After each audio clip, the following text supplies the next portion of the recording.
The midwife's hands were slick with blood as she tried to save the life of a 13-year-old girl screaming in agony.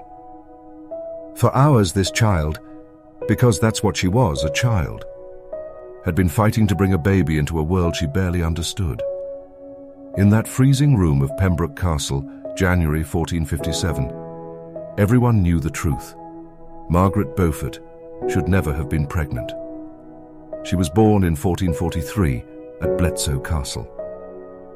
Her father, John Beaufort, Duke of Somerset, died under mysterious circumstances before she turned one. Suicide, they whispered. In medieval England, suicide was a disgrace that tainted the entire family. Suddenly, baby Margaret wasn't just an heiress. She became prey. At just 3 years old, King Henry VI handed her over to the powerful Duke of Suffolk. She was married off to his 7-year-old son, John de la Pole, a 3-year-old bride.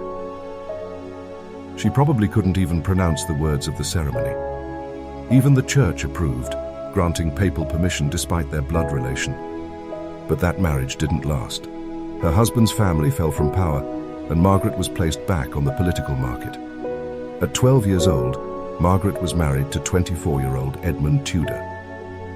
Even in medieval England, child marriages weren't meant to be consummated until at least 14. It wasn't out of kindness, it was survival. They knew childbirth could kill young girls, but Edmund Tudor didn't care. Within days of their wedding, Margaret was pregnant. Imagine being 12. Your body still small, your hips not even fully formed. She had no choice, no understanding, no protection.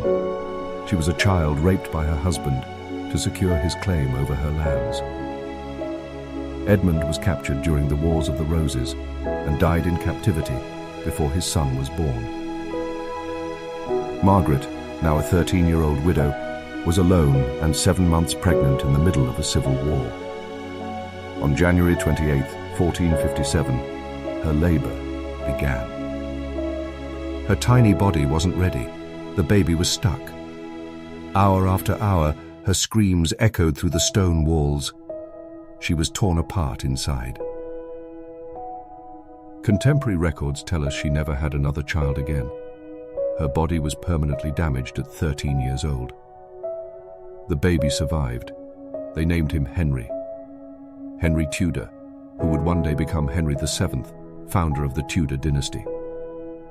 But Margaret paid the price. Her life became an obsession with protecting her son, the child she nearly died to bring into the world. Margaret never forgot what was done to her. When her granddaughter faced marriage at 13, Margaret fought to stop it, fearing she too would be destroyed by childbirth. But the political machine didn't care. Her granddaughter was married off anyway. The cycle continued. History celebrates Margaret Beaufort as a powerful matriarch, the woman who built a dynasty. But beneath the crown lay her broken body. She was 12 years old when a grown man forced himself on her. She nearly died bringing forth a king. Every time we romanticize Tudor England, we forget who paid the true price. She was 12 years old. That should have been enough to protect her. Instead, her childhood was sacrificed for power. The Tudor rose bloomed from the blood and tears of a little girl who deserved to be playing with dolls, not giving birth to kings. If you believe stories like Margaret's deserve to be told honestly, subscribe for more unsanitized medieval history that reveals the truth behind power, where history speaks its darkest truths.